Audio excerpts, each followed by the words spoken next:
We resume our afternoon session with Alberto Grünbaum from University of California, Berkeley. He's going to talk about time and band limiting for exceptional orthogonal polynomials. Okay. John, congratulations. Thank you for many years of friendship. I think I have to thank CRM personally, probably in the person of Luke. I've been here many times. So that's what I met lots of people here. I always had a great time. I came here the first time before some of you were born. It's 1972. I checked that yesterday. And then there was this meeting in Estoril where we may have met. And then John, together with Alex Kasman, were very nice. And they put together this, what was that, a workshop or something on the bispectral problem. And thank you for that. Okay. There are some new things that I will talk about, but I'm going to assume that nobody has heard about time and band limiting. So I'm going to spend a good chunk of time. You have. Okay. You want to leave the room now? Okay. Come back. So just in case, I'm going to spend some time about that. Time limiting, you understand what it is. This talk will not go past 9:30 tonight. Frequency, that's another story. Okay. So I'll eventually get to the uncertainty principle. It will come in some way. Okay. So the whole thing is motivated by ideas of Claude Shannon way back 1948, more or less. And you're trying to solve some kind of an inverse problem. I will be very concrete in a moment. Okay. I'm going to talk about the prototype problem that Shannon posed. But in the math of this comes in the following way. You're trying to do something, you're computing the singular vectors of a certain linear algebra problem. That's what you're doing. And that means you have to look at a certain integral operator, some global operator. Okay? Think of that as a full matrix, 1,000,000 by 1,000,000, something like that. And then you need to compute carefully, accurately, fast, and all the rest. Lots of eigenvectors or eigenfunctions, because depending on what space they span, the thing that you try to reconstruct can only be on the linear span of some of those eigenfunctions. Now, this is a very ill-posed problem, and then there is a mathematical miracle that has been found several times, and that is that you can write down explicitly a second-order differential operator that commutes with the integral one. They both have simple spectrum, so numerically, you compute the eigenfunctions by forgetting about the integral guy and going directly to the differential one, okay? Its spectrum is very spread out. The spectrum of the other one is very close together. So this is, you couldn't ask for more than this, okay? And the question is, what's behind this miracle? Okay, so let me just say, this is more or less what I was talking about. Your spectrum is, except for a finite number of eigenvalues, they are all very tiny, okay? And you have to really compute carefully, at least the eigenfunctions going with the truly non-zero eigenvalues, okay? And if you find that they span a very small subspace, you have to start all over again, because you shouldn't proceed. So Shannon didn't really pose the problem in exactly this form, but this is really what he had in mind, okay? And the basic problem he was talking about has something to do with what John was talking about, how to concentrate simultaneously a function in physical and frequency space, okay? Knowing, of course, that it's not easy to do that. So I'll be talking about signals, as Shannon did, but there could be two-dimensional images, three-dimensional things. This is completely general. The way that I ran into this was trying to do limited angle tomography. At some point in your life, all of you will end up sitting in one of these machines, okay? Hopefully you'll be able to get out, okay? Now, if you open it, something you shouldn't do when they are watching, you will see that inside, so I've taken the cover, inside there is an X-ray tube that in principle goes all the way around. The way that I came into the problem was in our situation, it wasn't in the medical setup. The X-ray machine could only go for 45 degrees. Mathematically, you can still, in principle, solve the problem. But the question is, how much do you gain by being able to go more than 45 degrees? Okay, so the basic question, well, there were a couple of papers way back. This is certainly before most of you were born, probably. Okay. But here is the main question. If I increase the angle over which I'm collecting data, which is increasing the radiation dosage, of course, how does the quality of the picture improve? Makes common sense, but the question is, does it improve this way or does it go that way? What is the trade-off between these two different things? So this is a very general thing. So now let me go back to Shannon. So the way, this is a very good model, okay? So you have a signal that you don't know. It's a function. I'm going to avoid technical things. Call it an L2 function if that makes you happy, okay? But you know it's of finite duration, okay? And your data consists not of the Fourier transform of the function, but only the values of the Fourier transform on some given interval. There are two things called in the old engineering literature, electrical engineering, W and T, okay? So this is for the band limitation, that's for the time limitation, all right? So I say that implicitly, I mean, if you force me to find in his book exactly where does he pose the problem, I cannot do that. But clearly, all the people were talking. Shannon, who ended up at MIT, was actually at Bell Labs before that, and that's the way these people were talking to each other. So there is a long list of papers. Some of them are really, there are even more. If somebody wants, I can send you the references. So there were quite a number of papers. And here we come to this commuting thing that I was talking about. Turns out when you look, see, I wrote here E star E, not having defined what E is, but you understand. You're trying to solve E of X equal to the data, okay? So you have to look for the singular vectors and values of that, and that gives rise to this integral operator that many of you have seen in other setups, okay? The sinc kernel. Again, in the old days, all electrical engineers knew about this, and here is the miracle. Remember, W is fixed, T is fixed. You can write down this particular second-order differential operator. Prime here denotes ddx, derivative with respect to x, and you can check. There are some technical things here. You have to put an appropriate self-adjoining extension of this formally symmetric operator. You can check that it commutes with the other one. It has input spectrum. And now the very important point, which is not obvious, but it's true, is that it has very spread out spectrum. If you're trying to compare the eigenfunctions of any operator where the eigenvalues are very close together, you're going to be in trouble, no matter how you do it. You cannot do any of this analytically, by the way. This is all numerical work that has to be done, okay? So when I was thinking of tomography, way back at the beginning, this limited angle, I remember having read in this book by Harry and Henry McKean, who was my teacher, the stuff of Slepian, Landau and Pollak, and I said, well, maybe one can do something similar in that case, all right? So I was trying to understand why does the phenomenon work, and can you extend it to other cases?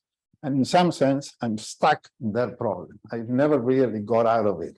I still do not. I know how to extend it to many other cases, but to understand the true reason, I don't know. By now, I wonder what does understanding mean, but that's another issue, okay? Of course, you know that many of these things appear in other fields, like random matrix theory. Everything that I said here applies to the Bethe and to the A kernel, which also appear in random matrix theory. And the differential operator doesn't come out of the blue. It was known before as one of the three parts in which the three-dimensional Laplacian break up when you do prolate spheroidal coordinates. Okay? Is there any geometry behind that? I don't know. I have no idea. Most of the questions I don't really know how to answer. So a little bit of a repetition. This operator has simple, and very simple means every eigenvalue has multiplicity 1. Very spread out spectrum, and in a proper sense, this is true, and therefore you can see right away that every eigenfunction of D will be an eigenfunction of K, which are the ones that you really want to compute. Later, when I get to exceptional orthogonal polynomials, I'll give you an example using one such case where you will see that this is not just a matter of beauty. It's nice to have two things that commute, sure, but it is crucial if you're going to compute anything. So I'm going to show you how this is actually how it could be used. Okay, so a little bit of history. I mentioned the word bispectral, so it has to come up. Well, the Fourier transform, and that's all that I'm talking about right now, has to do with the expanding function in terms of these collection functions parameterized by K. I hope I call it K always. Maybe sometimes I call it lambda. And my question was, can you replace the exponentials by some other expansion in terms of some other basis and still repeat what Slepian, Landau, and Pollak did? Okay, so that's the question. So I started fooling around. This is around 1980, as it says here. And I came up with the following question. I noticed that if this property, which I haven't mentioned yet, some property that will come in the next slide, were to hold, then you may be able to do something a la Slepian, Landau, and Pollak. So consider the idea of expanding a function. You see already, I see a typo. There are more typos. The Z should be K. Anyway, I want to put a potential that is not zero. Zero will be the case of the Fourier transform. Okay? So if you do that, then you would construct this band limiting kernel. In the old case, we put here the exponential and the exponential. That's the way you get the synced kernel.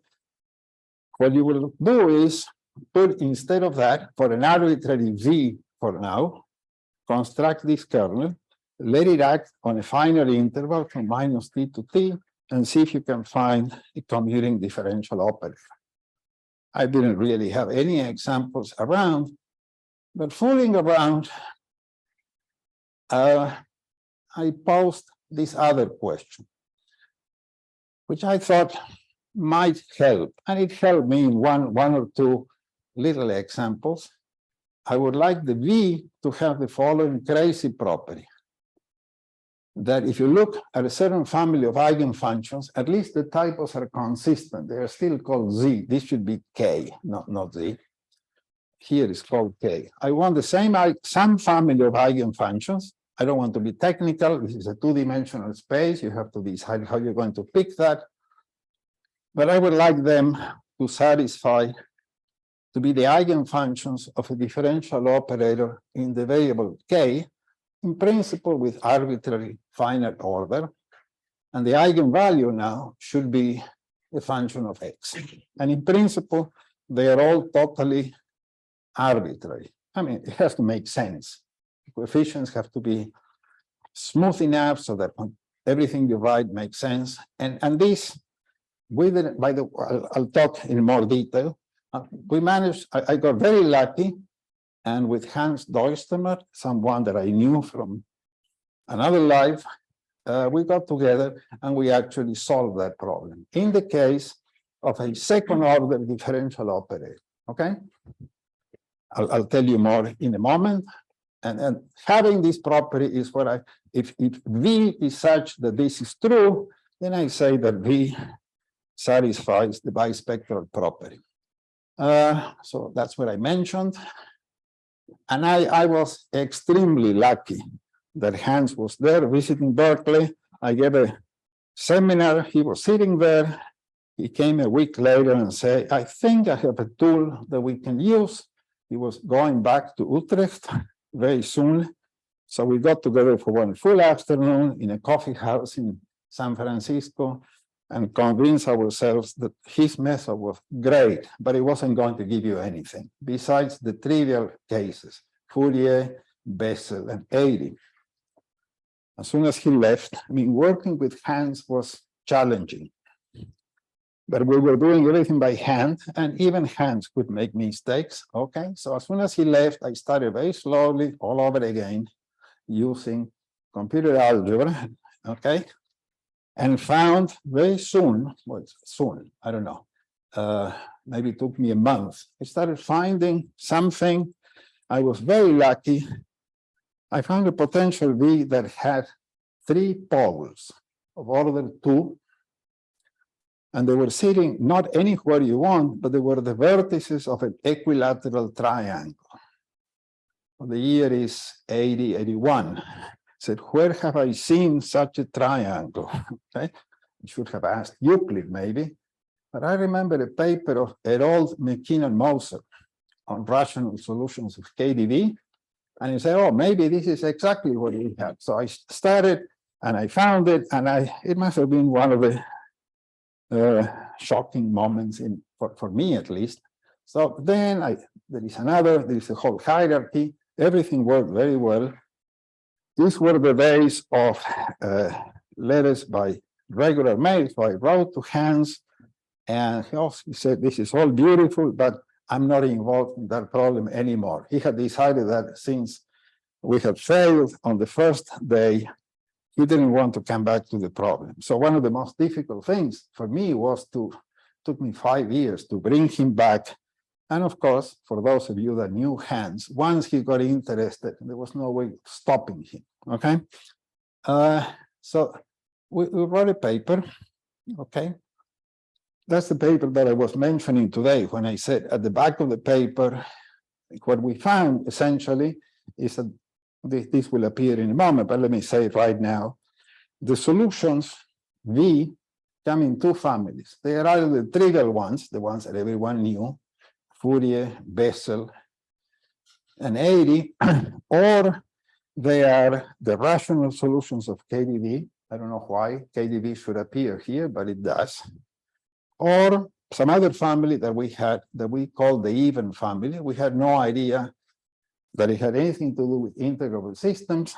I was very lucky. Eventually, Franco Magri and George Zubelli got together and wrote a paper, I'll mention that later, showing that they are the rational solutions of, can I call them the master symmetries, John? The whatever, the extended, I call them the master symmetries, okay? So these are some of the connections that we found. Well, KdV is there. And if you have different versions of these, when instead of differential on both sides, you have difference, you get into toda or similar things. The operator here happens to have very, very special monodromy. It's either trivial at every singular point of V, or there is just one exception where it is just the integers.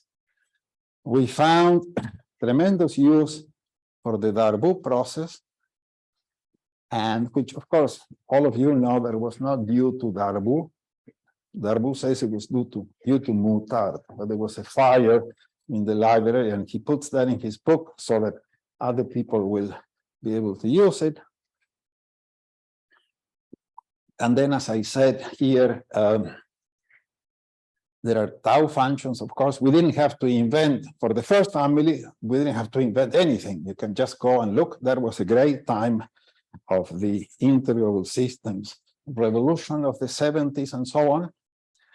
I claim there are other tau functions in that paper that I still don't see connected to anything. Maybe somebody can look at that.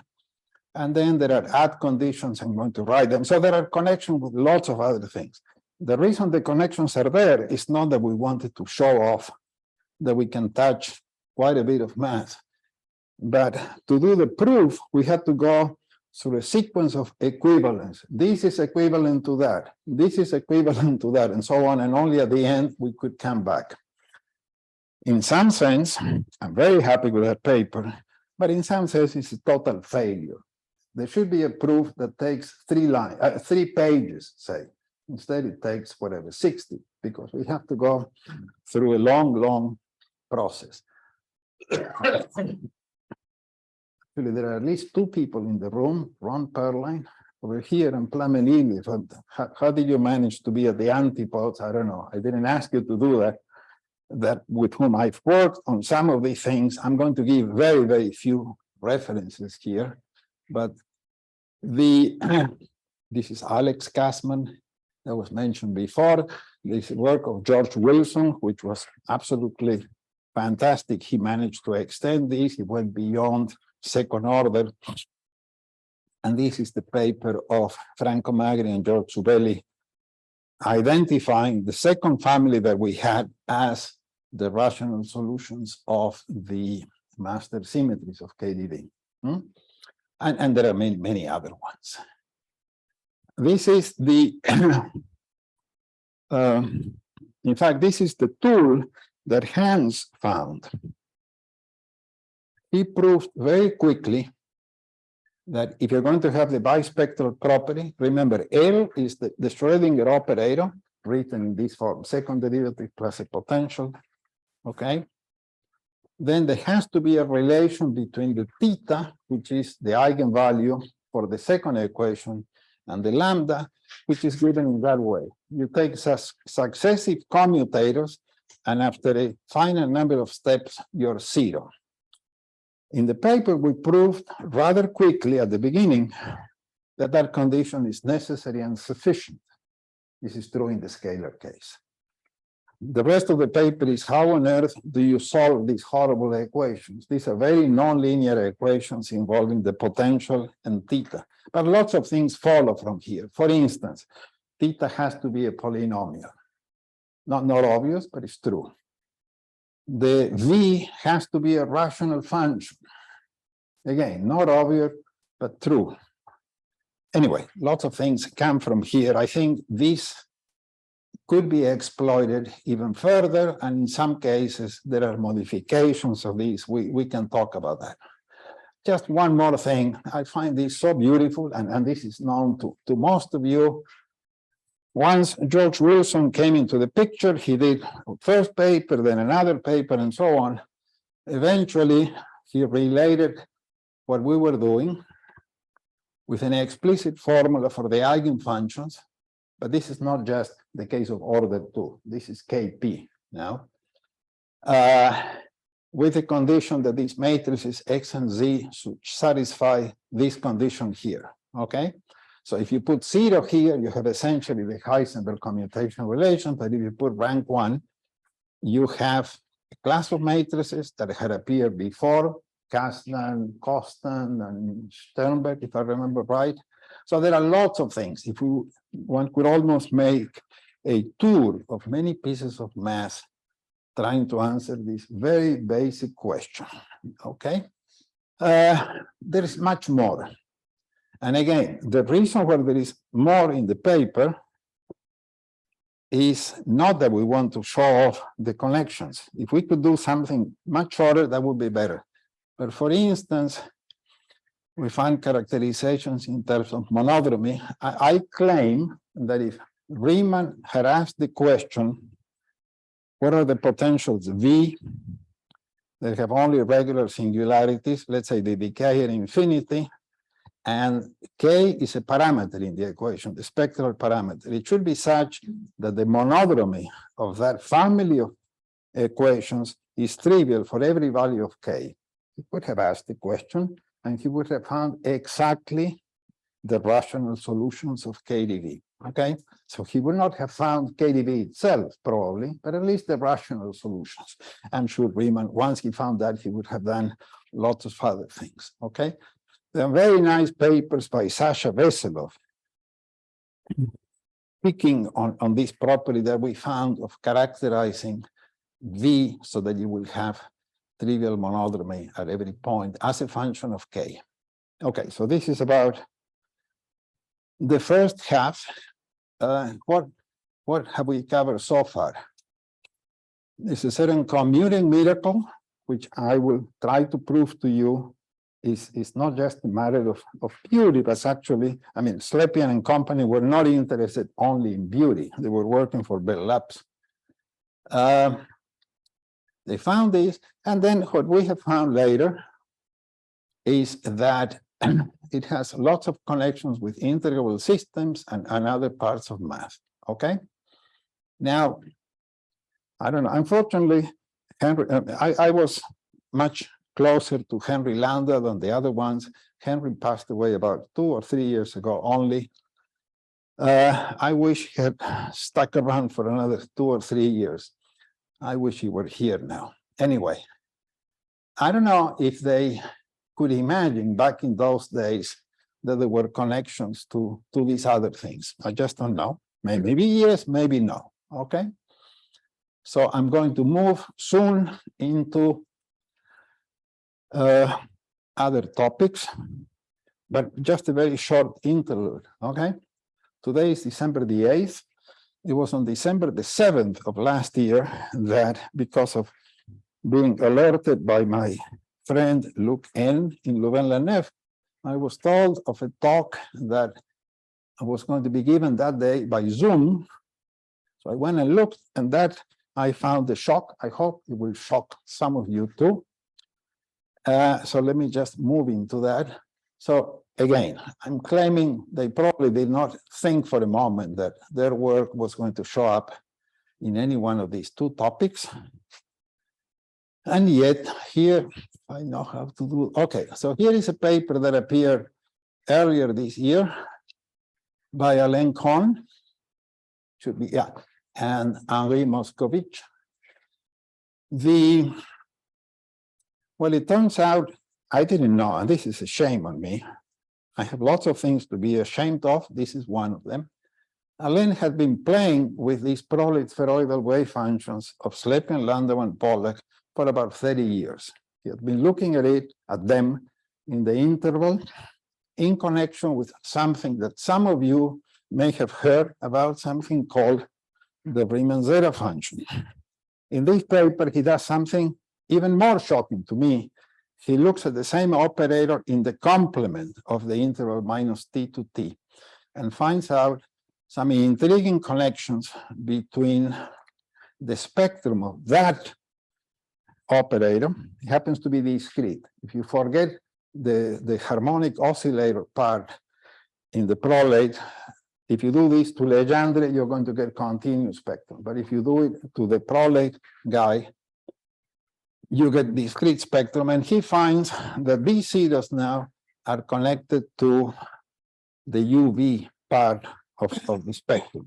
I think that's a paper that people may want to look at.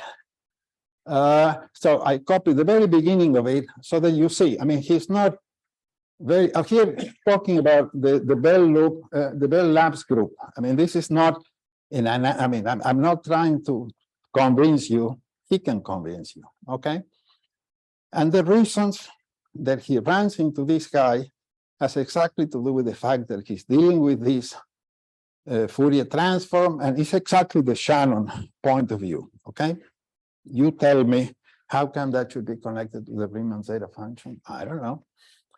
I was asked to write a little commentary on their paper. So the only thing that I like is the title, which I thought was great. I stole the word serendipity from Slepian himself, who had used that in some other papers. And this, essentially, the summary says, their paper doesn't need a commentary, but in case you are young and you have no idea what is a spheroid or what is the Laplacian or all these other things, here is the story, okay? Let me talk now about this Bethe Ansatz.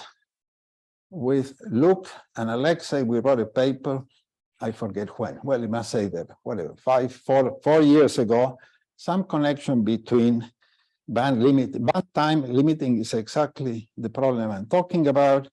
And then other people did something very related. Well, this is Luke and some of his friends. So again, if you go and look in there, there is something that I call the Perline trick. This is this guy here.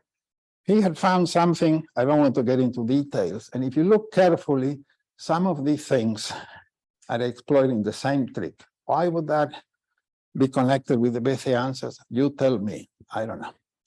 This is another paper. I think that's about everything. I mean, Campre, is that the way you pronounce the name? He gave a talk here. I was listening through Zoom, and he was drawing exactly a picture there where he wanted some element to be zero, which is Ron's trick. And I asked him if that was exactly, I think they are exactly the same thing. Anyway, you said I can go till 9:30? Very good. Absolutely. So now I'm going to do the following thing. A new theme enters. This is, I could have picked other examples, but I'm picking exceptional orthogonal polynomials.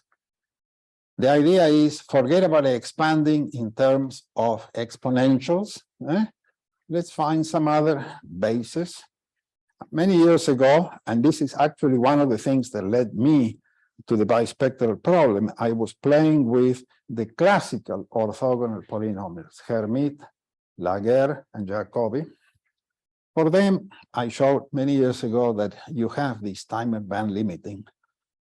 And there is something now called the classical orthogonal, the exceptional orthogonal polynomials. And here is my definition. We have one of the mothers of the subject, or parents of the subject here, so he can correct us. I think this is the way that they are defined, although I could be wrong, okay? The novelty now is you no longer insist that every degree should be present. So my first reaction, to be candid, was, again, from experience, say if you take the Hermite ones, the classical ones, and you skip 1 degree, you're doomed for the time and band limiting thing. So I said, well, these guys are skipping so much, maybe it's even worse. No, it's not worse. The fact that they are complete saves the day, I think. So I'm going to do expansions now in terms of these classical orthogonal exceptional orthogonal polynomials. There was a very seminal paper written by Nicky Cameron and 2 other people over there. My point of view, I mean, to be honest, I hate classification theorems, the ones that say everything that has a certain property we have found already. It gives me a lot of depression. I would like to find more things. I mean, the purpose of mathematics is to give the sciences more and more tools. So anyway, I'm very interested in what I call potential applications of these things, not just in some areas, but whatever you want. So you have to make them known. Okay, so this is the point of this work. I just want to make a little silly, well, some part is silly. This is the silly part. If you read, or if you came to the talk by Alex, he was saying that these exceptional guys could have been found way back then. Okay. I'm going to give you another instance. Somebody can make other statements. I had a super brilliant student, Mike Rich, who wrote a thesis for what he's doing. I'll show you the paper that came out back in 1987. This is 10 years before the bispectral seminar here at CRM. He poses the same question that we had, but instead of a differential equation in the spectral parameter, he asked for a difference equation of arbitrary order. And he notices that Darboux plays a very useful role. The poor thing with the man is he had a very careless advisor. That was me. I should have insisted that he includes in there, if he wants to get a PhD, concrete examples. I didn't. It was not hard to, it was not easy to convince Mike to do anything, but that's another story. So I plead guilty to not having done that. But there is a paper It's the first page. This was published, Communications in Mathematical Physics. The thesis was finished in '87. So here, I'll just show you one page. This is the second page in the paper. So he poses exactly the same question that we had. Okay. L is a Schrödinger guy, and here you allow for a difference operator, and he does, and he has all sort of tools. I think there is a lot of good stuff in that paper, which I had forgotten about. I mean, Luke knows that I forget about lots of things. This is an example, but this is a bad one because I should have done better by the student. Anyway, my feeling is that these two objections or these two comments, the one by Alex and the one by me, are rather silly. Of course, everything that you do, if you go back, say, oh, this could have been done at some other point, okay? So my piece of philosophy, I didn't invent this for this talk. I claim that nothing worth discovering is ever discovered for the first time. This is, if you want to quote Plato, you can quote me instead, okay? Of course, not everyone agrees with me, but that's okay, all right? So I think there is a lot of merit in what they did. That is Gomez Ullate, Cameron, and Milson back then. And okay, so the rest of the talk must be finishing by what, 10 minutes or something like that. Yeah, I'm going to go fast, but I have picked. This is a paper written with Mirta Castro in Sevilla. And we have put it in the archive. So I'm going to take 3 examples of exceptional orthogonal polynomials. We are not claiming that this happens all the time. For some reasons, I believe that this is true, but this is not our claim. The 3 examples are going to be what these people, union of these people, call Jacobi type example, Laguerre type example, and I mentioned where they were given. Again, we say given there the first time. The other example is a little bit more elaborate. It has 2 clefts, one at n equal to 1. The other one we got only at c. So we start with the first degree and the second and so on. Here there are 2. And we pick that from this one and that paper. So let me just, this is from now on, it's all very, very clear. These polynomials satisfy a certain no, this is not what I want to say. A certain higher order recursion relation, okay? And they are given by some explicit formula, determinant, and some. There are other options. And they satisfy a certain orthogonality. You have to remember that n cannot be 1 or 2. And there are here and there, you already noticed that I have some types. But let me keep on going. They satisfy, by definition, certain second order differential equation. And there is, oh yeah, no, very well. But I said before, yeah, okay, let me not argue with myself here. Here is the recursion relation they satisfy. Some of you will know this function is the derivative of the appropriate tau function. This is exactly what we had in the paper. The theta that appear in my work with hands is always the derivative of the tau function. Okay? This happens here in exactly. There are lots of similarities. So let's try to do time and banding. All that I'm going to do is few examples and then some numbers. So I form the analog of this integral operator. So this is going to be a large matrix, full matrix, which has for entry ij the inner product of these guys, but not over the entire real line. With the entire real line will be identical. But here you get full matrix. The question is, can I find this matrix? There were 2 things. I limited the time going from -infinity to t, and I wanted to go to the piece of this size n by n instead of taking all of them. One implements time limiting, the other one time limiting. You can exchange these words, all that you really want. And the question is, can you find, if possible, a symmetric matrix called L? My text is very limited, so I end up including the letters very often. That should have very few diagonals. It should be local, should be like a differential operator, and should commute. Of course, you can always have that if you do the identity. But I need to have an L that has simple spectrum, or else I'm not going to be able to draw it for it. Hopefully, the spectrum will also be very spread out. And it should be done for every n and every t. With parameters in there. Okay? So here we're showing for this Harnad case, I couldn't do more because I don't know how to make the picture fits in there. So this is the 7x7 heptadiagonal matrix. Well, hepta is not right diagonal, but it's still much better than the full matrix. Okay? And there is a unique matrix that commutes with the other one, even normalize things in the Harnad way. Okay, then something very similar for Markovic. This is a typo. You would not notice it, especially if I go very fast. Okay, we do the same thing. Here is the point. That is sort of a question. We need another people here.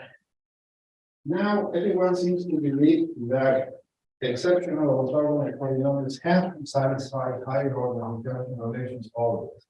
But looking at the literature, the first place where I saw this being observed in one case, paper by Alexis Zhedanov and other two guys, okay? But maybe it was, I don't know, is it part of the definition? But that's a question. Talk about that later. Okay, so in this case, for this particular one is going to find a pentadiagonal matrix that commutes. Here I display making some choices, alpha and beta. These are the parameters of the Markovic polynomial. Again, this is unique once you normalize in the proper way. Okay. And we found in this case that the commuting one can be written in what I will call earlier. One found the beauty in some other set of examples that the commuting operator itself can be written as the polynomial in two guys, what we call this event and lambda. And for a while we thought that was always going to happen, but it happens in this case. Right now we have to by examples. I have to go beyond. I should have mentioned a series of papers that I'm working on with Vinet and Yakimov, private Casper, and in essence with M, although Argentina, that should cover errors, not just exceptional things. And I think there we already find that this beauty of one parallel works. Sometimes it works in the simplification. Later on, you need a value of what we call the Fourier value. So I'm going to get close to the end. In all of these cases, for every choice of the field again, we construct this in a very natural way. This is the operator of channel. But you have to go and find the banded matrix, presumably a small band, that will commute with the other one. Okay? And what's the point of doing this? So here I want to end with a numerical example. So we have the matrix M and the matrix L, which is all done using MATLAB as implemented in mathematics. I'm sorry. That's what it's like. Maxis, that's what I use. Actually, no. Mirta did it in mathematics and got the same number. But I'm responsible for my numbers and not. Excuse me, are you still using maximum? What else would you use? Okay. And I have an average. Okay. Look, this is clear. The original indication that you're in trouble. You don't have for this operator for any eigenvalue outside the field. However, that's what you get. These ones are okay. They are not exactly one, sure, but with a number of significant figures. But this one, even to this figure, and you see these, I can see these ones are very close together. So you expect to have some trouble. The other ones, the ones for L, are very spread out. So that's already good news. But what about, after all, I don't care about the eigenvalues. That's a lie. I also care about the eigenvalues. But what about the eigenvectors? These two matrices should have exactly the same eigenvector. Okay? So let's take the inner product of these bases of eigenvectors against these other bases. Except for permutations, you should have the identity matrix. Okay? Properly normalized. And look at this. Look at this matrix here. I think it's not so bad. This number should be 1. Well, it's not 1. Too bad. Here, well, the largest one is 0.75. In every column, there should be one element that is 1. Everyone else should be 0. That's what it should have. And here, this is already pretty bad. The largest one is 0.55. And so you can look at this. This is an equation. This one is not so bad. Anyway, so this shows that the eigenvectors that we compute. What is it called? No, what's the name? The program is the maximum. One of the best ones around. This is not a problem of that algorithm. It's a problem of a very ill-conditioned problem. No matter what you do, you're going to get out. So, what I say is, if you want to compute the eigenvectors of M, forget about M, okay? And just throw the M away and compute the eigenvectors. The other ones, which are in theory the same, but these ones you can actually rely on. And I think I only have 50 more transparency, so I have only 1. Okay, so I think it's pure speculation. So what I will be doing for fun, lots of friends, start with the Fourier case, deforming in some way. Turns out the deformations are lasting far happen to be, in many cases, that are either formed in some Grassmannian or there is some flow that everyone knows about. They happen to inherit some numerically important property. By that I mean the time and bound limit change. And who knows, someday they may be useful in, there may be another Alen using them for variance. I don't know, I put the Riemann zeta function, I don't know which other functions you may care about. You have to be very lucky and very creative. And that's all that I think. The questions for a minute? Yeah, good one. So there are various theorems. In some sense, they go back to Shannon, who looks at the time band limiting operator, and it counts the number of eigenvalues which are close to 1. And so there, and then subsequently there were real theorists, and Landau. There's a paper by Landau and Widow. Okay. As far as you know, has anybody sat down?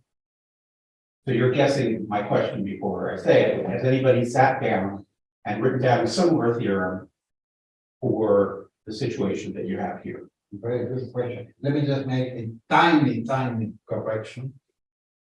It's not the ones that are close. If you're calling close to ones, the ones that are far away from 0. That's when you really, I mean, say 0.2 is perfectly good. I mean, that's what they're found. No, the answer is no, not that I know, but who knows? Look, I missed all this work that I didn't come 30 years. I may have missed lots of other things. So as far as I know, the answer is fine. I'm saying according to the best of my recollection. I don't know. That could be.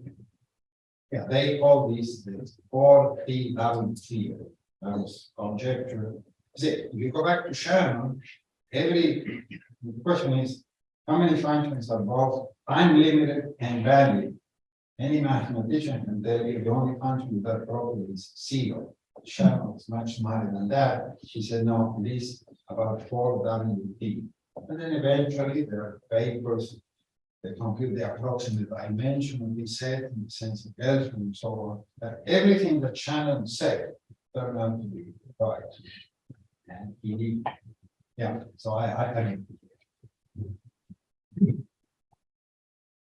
I ask two questions? So the first question is in Alex taught his exceptional orthogonal polynomials. He said that he allows to be finite number of degrees. Can you allow to infinitely many degrees? Not here. Let me put it like that. Maybe the question for me. No, I don't know. No, the answer to that is I have nothing to prove that the answer is no, but I have no. To be more candid, 3 months ago, I knew nothing about exceptional orthogonal polynomials, except that I know some nice people. That's all. Okay, and the second, is it possible to get some more information what kind of Bethe Ansatz is? But then you have to talk to the experts, these people. I think you're using this property. What is we use the Bethe Ansatz to diagonalize the point operator, which arises as the commuting operator. And this is where the Bethe Ansatz occurs. If you want to obtain, of course, you want to diagonalize this spheroidal operator, or the commuting operator that is there. As Alberto said, it cannot be done analytically, but you can use the Bethe Ansatz approach to go somewhere. I may ask separately. I may have a question I've asked you often, but can you you're talking about an interval, which is, could you put old in your interval? well, that to the best of my knowledge, no. And that's why I thought maybe the exceptionals were going to fail, because they're putting holes somewhere. We can argue. If you do something very symmetric, so I think the short answer is no. But if you find it, more power to you. Yes. I wish this were true every time you want. I mean, in general, the problem of having a naturally appearing integral operator, not something that you cooked up, but something that came from, we call this the real world, the same process, like Shannon, and that you need to compute the eigenvectors and you find a way of doing that. This is something that could be. By the way, I saw a paper today by this. Atelier and the other guy took this. Yeah, they are looking at. No, I think. Look, what I'm saying is this: if you are a good numerical analyst interested in computing things with reliable 6 digits, learn more about integral systems. That's my message. There is some math that has developed over the last, 30, 40 years, which is a gift that we call it, at least I understand sufficiently, that you may find useful. That's all that I say. And this is not only in the interest of the subject itself, but it should be exported to other files. Actually, you want to exactly point out that you can add to the list of your initial example, right? They were studying Alex and Alex. So these he transform from one interval reactions to the other exactly in the context of the demography. And they wanted to study the spectrum, and then they found for this case a commuting differential operator. And then we were studying together when we have several intervals, and we studied the degree of instability on that order, namely how the eigenvalues converge to 0, that was found, etc. But for a long time we were looking for a differential operator that would commute with a singular operator. We couldn't find it. But there is an infinite problem with it. Let me ask you a question. I was looking today and I couldn't. Was desperately trying to put some other problem there. Do they have an explicit expression for this commuting? Yes, just 2 intervals.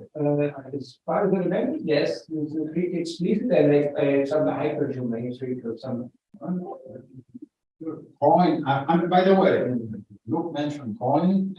We put it up here. Yeah, but The prolate is a identical case of coin.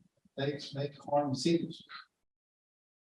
And there is also, should mention, a very important paper of Tracy and H. When they were studying the spectrum of the area operator, they actually found the commuting differential operator. And I will tell you a personal story. It's still not. I was very good friends with Carl. He sent me an email. There was email in those days. He says, "Have you ever seen one?" So I said, "No, but I think I can find one." I answered 2 days later, they have found it already. Yeah, but there is a volume coming out. They have come out already. No, Whittam, and we have a paper there dedicated to him, because what we are doing is doing deformations from A. We take, forget about Fourier, and go to maybe this is a paper with Yakimov, Casper, and why are those the ones that appear in random matrix here? But these examples of these guys, Katsevich and the other two, are different, which that would be nice. I mean, after all, they have some kind of I mean, there is a Hilbert transform or something like that. Yeah. Thank you for your patience. And thank you for all the work that you have done.